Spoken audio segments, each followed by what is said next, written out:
Hi, ഞാൻ Google P ആണ്. Welcome to crack one. നമ്മൾ നോക്കാൻ പോകുന്നത് കറണ്ട് അഫയേഴ്സ് ടോപ്പിക്കുകളാണ്. അപ്പോൾ എല്ലാവർക്കും സ്വാഗതം. അപ്പോൾ നമ്മൾ ആദ്യം നോക്കാൻ പോകുന്നത് ചാമ്പ്യൻസ് ട്രോഫി 2025 ആണ് കേട്ടോ. ചാമ്പ്യൻ ട്രോഫിയെ പറ്റിയാണ് നോക്കുന്നത്. അപ്പോൾ ചാമ്പ്യൻസ് ട്രോഫിയെ പറ്റി നമുക്ക് കുറച്ച് കാര്യങ്ങൾ PSC ബേസിൽ നമുക്ക് നോക്കാം. അപ്പം ചാമ്പ്യൻസ് ട്രോഫി ടീമുകൾ എത്ര പേരെണ്ണം ഉണ്ടായിരുന്നു? ചാമ്പ്യൻസ് ട്രോഫി ടീമുകൾ 8 ടീമുകളായിരുന്നു നമ്മൾ ചാമ്പ്യൻസ് ട്രോഫി 2025 ഉണ്ടായിരുന്നത്.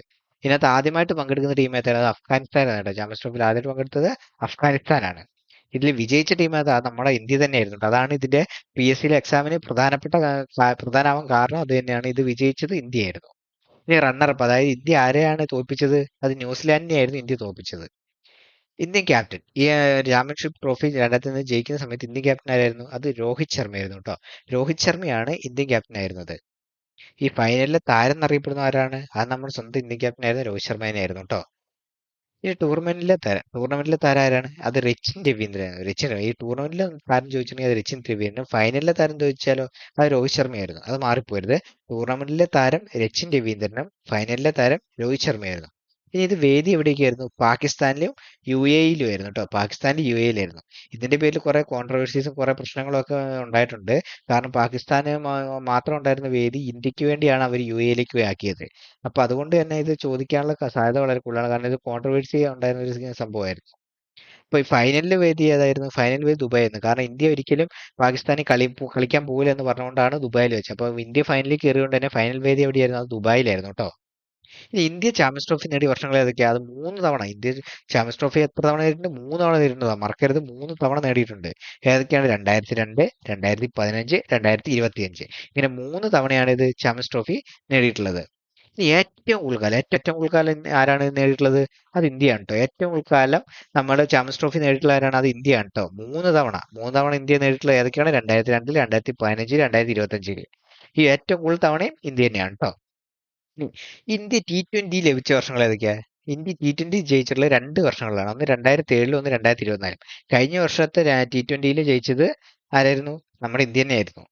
അതിന് മുമ്പ് എപ്പോഴാണ്? അതിന് മുമ്പ് 2007 കേട്ടോ T20 ജയിച്ചത്. T20 ലഭിച്ച വർഷം ഇതിന് മുമ്പ് ലഭിച്ച 2007 പിന്നെ 2024, അങ്ങനെ 2 തവണയാണ്. പിന്നെ ODI ലഭിച്ച വർഷം ഏതൊക്കെയാ? 1983, 2014, അങ്ങനെ 2 വർഷമാണ് കേട്ടോ. 83, 2014 വേൾഡ് കപ്പ് ജയിച്ചത്. 1983, 2014 വേൾഡ് കപ്പിൽ വെച്ചിട്ടുള്ളത്. അപ്പൊ നമുക്ക് ചാമ്പ്യൻസ് ട്രോഫി ഒന്നുകൂടെ നോക്കാം. എത്ര ടീമുകളുണ്ടായിരുന്നു? 8 ടീമുകളുണ്ടായിരുന്നു. ആദ്യം പങ്കെടുത്തോ? അത് അഫ്ഗാനിസ്ഥാൻ കേട്ടോ. ആദ്യം പങ്കെടുത്ത അഫ്ഗാനിസ്ഥാനാണ്. വിജയിച്ചത് ഇന്ത്യയാണ്. വിജയിച്ചതാരാണ്? ഇന്ത്യയാണ്. പിന്നെ റണ്ണറപ്പ് ആയതോ? അത് ന്യൂസിലാൻഡ്. അതായത് ഇന്ത്യ തോപ്പിച്ചത് ആരെയാണ്? അത് ന്യൂസിലാൻഡിനാണ് ഇന്ത്യ തോപ്പിച്ച് വിജയികളായത്. ഇന്ത്യ വിജയികളായത് ആരെ തോപ്പിച്ചിട്ടാണ്? ന്യൂസിലാൻഡിനെ തോപ്പിച്ചിട്ടാണ്. ഇന്ത്യ ക്യാപ്റ്റൻ ആരായിരുന്നു? നമ്മൾ ഈ ചാമ്പ്യൻസ് ട്രോഫി ജയിക്കുന്ന സമയത്ത് ഇന്ത്യ ക്യാപ്റ്റൻ രോഹിത് ശർമ്മയായിരുന്നു കേട്ടോ. രോഹിത് ശർമ്മയാണ് ഇന്ത്യൻ ക്യാപ്റ്റൻ ആയിരുന്നത്.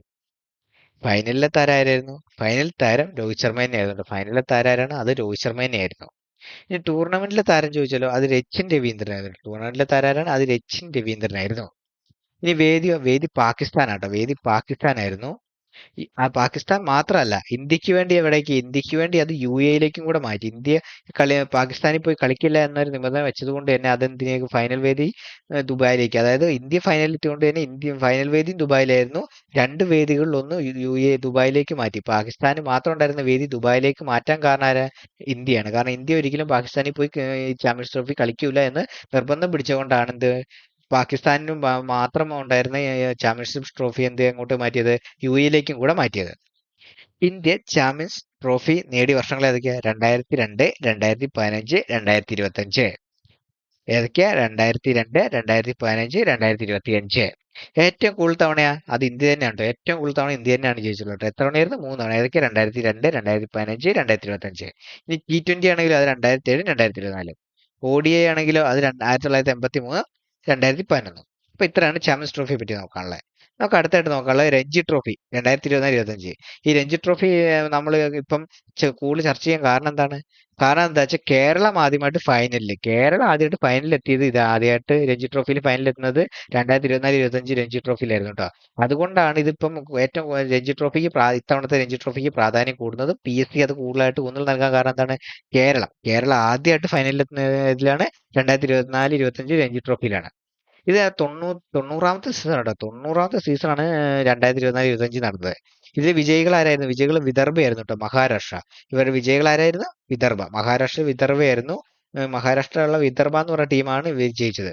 3 തവണയാണ് ഈ വിദർഭ ഇത് സ്വന്തമാക്കിയിട്ടുള്ളത്. വിജയികളായിട്ടുള്ള 3 തവണയാണ് അവർ സ്വന്തം വിജയികളായിട്ടുള്ളത് രഞ്ജി ട്രോഫിയിൽ. ഈ രഞ്ജി ട്രോഫിയിൽ 2024-25 കേരള ക്യാപ്റ്റൻ ആരായിരുന്നു? അത് സച്ചിൻ ബേബി ആയിരുന്നു കേട്ടോ. സച്ചിൻ ബേബി ആയിരുന്നു കേരള ക്യാപ്റ്റൻ. ഈ കളിയിലായിരുന്നു കേരളം ആദ്യമായിട്ട് ഇവിടെ ഫൈനലിൽ എത്തിയത്. 2024-25 കേരളം ആദ്യമായിട്ട് ഫൈനലിൽ എത്തിയത് രഞ്ജി ട്രോഫിയിലായിരുന്നു. ആദ്യമായിട്ട് രഞ്ജി ട്രോഫി മത്സരം നടന്ന ഏത് വർഷമായിരുന്നു? അത് 1934 1934 രഞ്ജി ട്രോഫി നടന്നത്. ആദ്യത്തെ രഞ്ജി ട്രോഫി 1934 കേരളം ആദ്യമേ രഞ്ജി ട്രോഫി കളിച്ചത്. അത് കേരളം ഇതിന്റെ അകത്ത് ഒരു ടീമായിട്ട് പങ്കെടുത്തതെന്നാണ്. അത് 57-58 1957-58 മത്സരത്തിലാണ് കേരളം ആദ്യമായിട്ട് രഞ്ജി ട്രോഫി കളിച്ചത്. ആദ്യ രഞ്ജി ട്രോഫി മത്സരം ആരൊക്കെ തമ്മിലായിരുന്നു? മദ്രാസ് വേഴ്സ് മൈസൂരായിരുന്നു. മദ്രാസും മൈസൂർ, അന്നത്തെ മദ്രാസും മൈസൂരും തമ്മിലായിരുന്നു ആദ്യത്തെ രഞ്ജി ട്രോഫി മത്സരം നടന്നത് കേട്ടോ. ആദ്യത്തെ രഞ്ജി ട്രോഫി മത്സരം നടന്ന ആരൊക്കെ തമ്മില? മദ്രാസും മൈസൂരും തമ്മിലായിരുന്നു. രഞ്ജി ട്രോഫി ഏറ്റവും കൂടുതൽ തവണ റൺസ് അല്ലെങ്കിൽ സെഞ്ചുറി നേടിയത് ആരായിരുന്നു? രഞ്ജി ട്രോഫിയിൽ ഏറ്റവും കൂടുതൽ റൺസ് നേടിയത് അല്ലെങ്കിൽ സെഞ്ചുറി നേടിയത് ആരാണ്? വസീം ജാഫറാണ് ഏറ്റവും കൂടുതൽ റൺസ് അല്ലെങ്കിൽ സെഞ്ചുറി നേടിയിട്ടുള്ളത് കേട്ടോ. ഏറ്റവും കൂടുതൽ തവണ കിരീടം നേടിയത് ആരാണ്? അത് മുംബൈ ടീം കേട്ടോ. മുംബൈയാണ് ഏറ്റവും കൂടുതൽ തവണ കിരീടം നേടിയിട്ടുള്ളത്. രഞ്ജി ട്രോഫി കിരീടം മുംബൈയാണ് കേട്ടോ. നമുക്കൊന്നുകൂടെ നോക്കാം. രഞ്ജി ട്രോഫി ഈ 19th സീസണാണ്. രഞ്ജി ട്രോഫി 19th സീസണാണ് നടന്നത്. ഈ 19th സീസണിൽ PSCക്ക് ഏറ്റവും കൂടുതൽ പ്രാധാന്യം നൽകാൻ കാരണം എന്താണ്? അത് കേരളം ആദ്യമായിട്ട് ഫൈനലിൽ എത്തിയത് ഏതിലാണ്? ഈ രഞ്ജി ട്രോഫിയിലാണ്. 2024-25 രഞ്ജി ട്രോഫിയിലാണ്. ഇതിനകത്ത് പക്ഷെ വിജയിച്ചതാരാണ്? വിദർഭയാണ് കേട്ടോ, മഹാരാഷ്ട്ര. കേരളം ഫൈനലിൽ എത്തിയെങ്കിലും ഫൈനലിൽ വിദർഭയോട് തോക്കുകയാണ് ചെയ്തത്. വിദർഭയാണ് ജയിച്ചത്. വിദർഭയാണ് വിജയികളായത്. അത് മൂന്നാമത്തെ തവണയാണ് വിദർഭ വിജയികളാകുന്നത്. ഇനി ഇതിന്റെ കേരള ടീമിന്റെ ക്യാപ്റ്റനായിരുന്നു സച്ചിൻ ബേബി ആയിരുന്നു. ആദ്യമേ രഞ്ജി ട്രോഫി നടന്ന ഏത് വർഷമാണ്? 1934. കേരളം ആദ്യമേ രഞ്ജി ട്രോഫി കളിച്ചത് ഏതാണ്? 1957-58 വർഷങ്ങളിലാണ് കേരളം ആദ്യമായിട്ട് ഒരു ടീമായിട്ട് രഞ്ജി ട്രോഫിയിൽ പങ്കെടുത്തത്. ആദ്യ രഞ്ജി ട്രോഫി മത്സരം നടന്നത് എന്താണ്? മദ്രാസ് വേഴ്സസ് മൈസൂർ ആണ് കേട്ടോ. ആർക്ക് തമ്മില? മദ്രാസ് വേഴ്സസ് മൈസൂർ. ഇനി രഞ്ജി ട്രോഫി ഏറ്റവും കൂടുതൽ റൺസ് അല്ലെങ്കിൽ സെഞ്ചുറി ആരാണ് നേടിയത്? വസീം ജാഫറാണ് കേട്ടോ. വസീം ജാഫർ എന്ന് പറഞ്ഞ വ്യക്തിയാണ് ഇത് നേടിയിട്ടുള്ളത്. ഇനി ഏറ്റവും കൂടുതൽ തവണ കിരീടം നേടിയത്? അത് മുംബൈയാണ്. ഏറ്റവും കൂടുതൽ തവണ കിരീടം നേടിയത് ആരാണ്? അത് മുംബൈയാണ് കേട്ടോ. മുംബൈയാണ് ഏറ്റവും കൂടുതൽ തവണ കിരീടം നേടിയ ടീം. ഇനി നമുക്ക് നോക്കേണ്ടത് നോബൽ പ്രൈസ് ആണ്. 2024 നോബൽ പ്രൈസ് വളരെ ഇമ്പോർട്ടൻ്റ് ആട്ടോ. കാരണം ഏതൊരു PSCന്റെ ക്വസ്റ്റ്യൻ പേപ്പർ എടുത്താൽ അതിനകത്ത് നോബൽ പ്രൈസ് ഒരു ക്വസ്റ്റ്യൻ ആയിട്ട് എപ്പോഴും ഉണ്ട്. കറണ്ട് അഫയറിന്റെ മെയിൻ ആയിട്ട് എടുക്കുന്ന ഒരു ക്വസ്റ്റ്യൻ ആണ് ഈ നോബൽ പ്രൈസ് എന്ന് പറയുന്നത്. അപ്പൊ അതിനകത്ത് നമ്മൾ എന്തായാലും പഠിച്ചിരിക്കേണ്ട കുറച്ച് കാര്യങ്ങൾ നമുക്ക് പറയാം. ആദ്യം വൈദ്യശാസ്ത്രം. ഈ വൈദ്യശാസ്ത്രത്തിനകത്ത് ആർക്കൊക്കെയാണ്? വിക്ടർ ആംബ്രോസും ഗാരി റോക്കിനും ആണ് കേട്ടോ. വിക്ടർ ആംബ്രോസും ഗാരി റോക്കിനും ആണ് ഇത് വൈദ്യശാസ്ത്രത്തിൽ നോബൽ പ്രൈസ്. എന്ത് കണ്ടുപിടുത്തത്തിനാണ്? മൈക്രോ ആർഎൻഎയുടെ കണ്ടുപിടുത്തത്തിനും ജീൻ പ്രവർത്തനം ശരീരത്തിൽ ക്രമപ്പെടുത്തുന്നതിന്റെ അടിസ്ഥാന പ്രക്രിയ മനസ്സിലാക്കിയതിനുമാണ് ഇത് കണ്ടുപിടിച്ചത്. എന്തൊക്കെയാ? മൈക്രോ ആർഎൻഎയുടെ കണ്ടുപിടുത്തത്തിനും ജീൻ പ്രവർത്തനം ശരിയെ ക്രമപ്പെടുത്തുന്നതിന്റെ അടിസ്ഥാന പ്രക്രിയ മനസ്സിലാക്കിയതിനായിരുന്നു അത് വൈദ്യശാസ്ത്രത്തിലെ വിക്ടർ ആംബ്രോസിനും ഗാരി റോക്കിനും നോബൽ പ്രൈസ് കിട്ടിയത് കേട്ടോ. അപ്പം ആർക്കൊക്കെയാ വൈദ്യശാസ്ത്രത്തിൽ ആർക്കൊക്കെയാ? വിക്ടർ ആംബ്രോസും ഗാരി റോക്കിനും. ഇനി രസതന്ത്രത്തിൽ ആർക്കൊക്കെയാ? David Baker, Demis Hassabis, John M Jumper. ആർക്കൊക്കെയാ? David Baker, Demis Hassabis, John M Jumper. അതിൽ എന്തിനൊക്കെയാണ് കിട്ടിയിരിക്കുന്നത്? കമ്പ്യൂട്ടേഷൻ പ്രോട്ടീൻ രൂപകൽപ്പനയിലും പ്രോട്ടീൻ ഘടന പ്രവചനത്തിലും. എന്തൊക്കെയാ? കമ്പ്യൂട്ടേഷണൽ പ്രോട്ടീൻ രൂപകൽപ്പനയിലും പ്രോട്ടീൻ ഘടന പ്രവചനത്തിലും.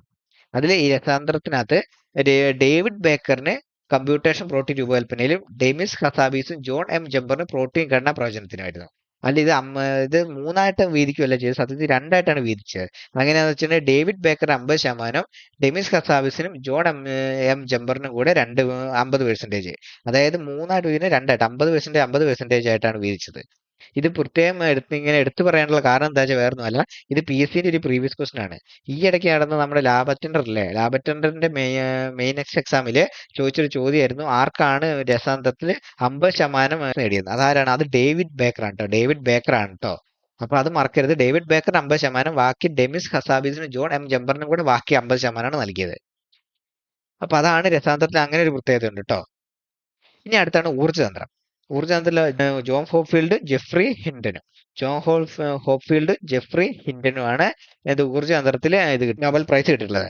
അത് എന്തിനാണ്? കൃത്രിമ നാഡീ വ്യവസ്ഥയെ അടിസ്ഥാനമാക്കിയുള്ള മെഷീൻ ലേണിംഗിന്റെ അടിത്തറ ഇടുന്ന കണ്ടുപിടുത്തം. അതായത് കൃത്രിമ നാഡീ വ്യവസ്ഥയെ അടിസ്ഥാനമാക്കി മെഷീൻ ലേണിംഗിന്റെ അടിത്തറ ഇടുന്ന കണ്ടുപിടുത്തം നടത്തിയതിനാണ് ജോൺ ഹോപ്ഫീൽഡിനും ജെഫ്രി ഹിൻഡനും ഊർജ്ജതന്ത്രത്തിന് നോബൽ പ്രൈസ് കിട്ടിയിട്ടുള്ളത്. ഇനി സാമ്പത്തിക ശാസ്ത്രം. ഈ സാമ്പത്തിക ശാസ്ത്രത്തിന് നോബൽ പ്രൈസ് കിട്ടിയത് 3 പേർക്ക് ഇത്തവണ 2024 കിട്ടിയിട്ടുണ്ട്. ആർക്കൊക്കെയാ? ഡാരൻ എയ്സ് മോഗുലും, സൈമൺ ജോൺസനും, ജെയിംസ് റോബിൻസനും ട്ടോ. ഇങ്ങനെ 3 പേർക്കാണ്. ആർക്കൊക്കെയാ? Daron Acemoglu, Simon Johnson, James Robinson. അതായത് ഒരു മോൾക്കും 2 മോനും. അതായത് മോഗലുവും ജോൺസണും റോബിൻസൺ. അങ്ങനെ ഓർത്താൽ മതി ട്ടോ. ഒരു ചെറിയ കോഡായിട്ട് ഓർത്തിരുന്നാൽ മതി. എന്തൊക്കെയാ? ഒരു സാമ്പത്തിക ശാസ്ത്രത്തിൽ നൊബേൽ കിട്ടിയവർക്കൊക്കെ ഒരു മോൾക്ക് 2 മോനുമാണ് കിട്ടിയത്. അതത് ഡാരാസ് എയ്സ് മോഗുലൂനും സൈമൺ ജോൺസൺ, ജെയിംസ് റോബിൻസൺ. ഇങ്ങനെ 3 പേർക്കാണ് ട്ടോ കിട്ടിയത്. എന്തിനാണ് ഇത് കിട്ടിയത്? സാമൂഹ്യ സ്ഥാപനങ്ങളുടെ രൂപപ്പെടുത്തലും അഭിവൃദ്ധി. സാമൂഹ്യ സ്ഥാപനങ്ങളുടെ രൂപപ്പെടലും അഭിവൃദ്ധി എന്ന കാലത്ത് ലോകരാഷ്ട്രങ്ങളിലെ സാമ്പത്തിക അസമത്വത്തെക്കുറിച്ചുള്ള പഠനം. അതായത് ലോകരാഷ്ട്രങ്ങളിൽ സാമ്പത്തിക അസമത്വം ഉണ്ടാവുന്നില്ലേ, അതിനെ കുറിച്ചുള്ള പഠനം. അതിനെക്കുറിച്ച് ഇവരൊരു പഠനം നടത്തി. ആ പഠനത്തിന്റെ ഇതിലാണ് ഇവർക്ക് നൊബേൽ പ്രൈസ് കിട്ടിയിട്ടുള്ളത് കേട്ടോ. ഇനി അടുത്തത് നമ്മൾ നോക്കേണ്ടത് സമാധാനത്തിനുള്ള നൊബേൽ പ്രൈസ് കിട്ടിയവർക്കാണ്. അതൊരു സംഘടനയാണ്. അത് നിഹോൺ ഹിബാക്കുഷ് എന്നറിയപ്പെടുന്നത്. ഹിബാക്കുഷ് എന്ന് സംഘടന സ്ഥാപിതമായത് 1956 ജപ്പാനിലാണ് ഈ സംഘടന സ്ഥാപിതമായത്. ഇത് എന്തിനായിരുന്നു? ലക്ഷ്യം എന്ന് പറഞ്ഞാൽ ആണവായുധ ശേഖരണത്തിനെതിരെയും ആണവായുധം നിരുത്സാഹപ്പെടുത്തുക. ഇതാണ് അവരുടെ ലക്ഷ്യം. എന്താണ്? ആണവായുധ ശേഖരത്തിനെതിരെയും ആണവായുധം നിരുത്സാഹപ്പെടുത്തുന്നതിനും വേണ്ടിയിട്ടാണ്. ആണവായുധം നിരുത്സാഹപ്പെടുത്തുന്നതിനും ആണവായുധ ശേഖരണത്തിനും എതിരെയാണ് ഇവർ ഈ സംഘടന പ്രവർത്തിക്കുന്നത്. അതിനാണ് ഇവർക്ക് സമാധാനത്തിനുള്ള നൊബേൽ പ്രൈസ് കിട്ടുന്നത്. സാഹിത്യത്തിൽ ആർക്കാണ്? ഹാൻക്യാൻ എന്ന് പറഞ്ഞ ആൾക്കാണ് കിട്ടിയത്. ദക്ഷിണ കൊറിയയാണ് ട്ടോ. ദക്ഷിണ കൊറിയയാണ് സ്വദേശം.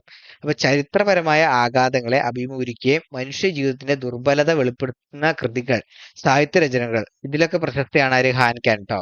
എന്തിനാ? ചരിത്രപരമായ ആഘാതങ്ങൾ അഭിമുഖീകരിക്കുകയും മനുഷ്യ ജീവിതത്തിന്റെ ദുർബലത വെളിപ്പെടുത്തുന്ന കൃതികൾ, സാഹിത്യ രചനകൾ, ഇതിലൊക്കെ പ്രശസ്തിയാണ് ആര്? ഹാൻക്യാൻ ട്ടോ. ഇവരുടെ ബുക്കുകളാണ് ഇത്: വെജിറ്റേറിയൻ, ബേബി ബുദ്ധ, വൈറ്റ് ബുക്ക്. ഏതൊക്കെയാ? The vegetarian, baby Buddha, white book. ഇതൊക്കെയാണ് ഇവരുടെ ബുക്കുകൾ കേട്ടോ. അപ്പൊ ഇത്രയാണ് നമ്മൾ നൊബേൽ പ്രൈസ് നോക്കാനുള്ള. ഏതൊക്കെയാണ്? വൈദ്യശാസ്ത്രത്തിൽ വിക്ടർ ആംബ്രോസും ഗാരി റോക്കിനും, രസാന്തരത്തിലാണെങ്കിലോ ഡേവിഡ് ബേക്കറും ഡെമിസ് ഹസാബീസും ജോൺ എം ജംബർ. അങ്ങനെ 3 പേർക്കാണ്. ഇനി ഊർജാന്തരത്തിലാണ് ജോൺ ഹോപ്ഫീൽഡും ജെഫ്രി ഹിൻറ്റണും. ഇനി സാമ്പത്തിക ശാസ്ത്രമാണ് Daron Acemoglu, Simon Johnson, James Robinson. ഇനി സമാധാനമാണെങ്കിലോ നിഹോൺ ഹിഡാൻക്യോ. സാഹിത്യമാണെങ്കിലോ ഹാൻ ക്യാൻ. ഇത്രയും ഇതാണ് ട്ടോ നൊബേൽ പ്രൈസ് കിട്ടിയിട്ടുള്ളത്. ഇനി ഒരു ചെറിയൊരു ഭാഗം നോക്കാം. തൊഴിലുറപ്പ് വേതനം. അതായത് ഈ വർഷം വന്ന ചെറിയൊരു മാറ്റമാണ് നോക്കുക. അങ്ങനെ കേരളത്തിൽ 369 രൂപയായിട്ടുണ്ട് ഇപ്പൊ തൊഴിലുറപ്പ് വേതനം. എത്രയാണ്? 369 രൂപ. എത്ര രൂപ കൂടിയത്? 23 രൂപയാണ് ഇപ്പൊ കൂടിയിട്ടുള്ളത്. 23 രൂപ കൂടി 369 രൂപയാണ് ഇപ്പൊ കേരളത്തില്. ഏറ്റവും കൂടുതൽ തൊഴിലുറപ്പ് വേതനം കൊടുക്കുന്നത് എവിടെയാണ്? അത് ഹരിയാനയും ഹിമാചൽ പ്രദേശിലുമാണ് ട്ടോ. ഹരിയാനയിലും ഹിമാചൽ പ്രദേശിലും 400 രൂപയാണ് തൊഴിലുറപ്പ് വേതനം. ഇപ്പൊ ഏറ്റവും കൂടുതൽ തൊഴിലുറപ്പ് വേതനം എത്രയാണ്? 400 രൂപ. അതെവിടെയാ? ഹരിയാനയിലും ഹിമാചൽ പ്രദേശിലും. ഏറ്റവും കുറവാണെങ്കിൽ അത് നാഗാലാൻഡിലും അരുണാചൽ പ്രദേശിലും 241 രൂപയാണ് ഏറ്റവും കുറവ് ട്ടോ. അതെവിടെയൊക്കെയാ? നാഗാലാൻഡിലും അരുണാചൽ പ്രദേശിലും. ഇനി ഉയർന്ന വേതന നിരക്ക് ചോദിച്ചാലോ അത് ഒഡീഷയിലാണ്. 7.4 നിരക്കാണ് ഉയർന്ന നിരക്ക്. അതാണ് ഒഡീഷയിലാണ് ട്ടോ. അത് ഒഡീഷയിലാണ്. അപ്പൊ കേരളത്തിൽ എത്ര? 369 രൂപയാണ്. 23 രൂപയാണ് കൂടിയത്. ഏറ്റവും കൂടുതൽ എവിടെയാണ്? അത് ഹരിയാനയിലും ഹിമാചൽ പ്രദേശിലും 400 രൂപയാണ്. ഏറ്റവും കുറവ് നാഗാലാൻഡിലും അരുണാചലിലും അത് 241 ആണ്. ഇനി ഉയർന്ന വേതന നിരക്കോ അത് ഒഡീഷയിലാണ് ട്ടോ. അപ്പൊ ഇത്രയാണ് ഇന്നത്തെ ക്ലാസ്സിൽ നമ്മൾ നോക്കുന്നത്. Thank you.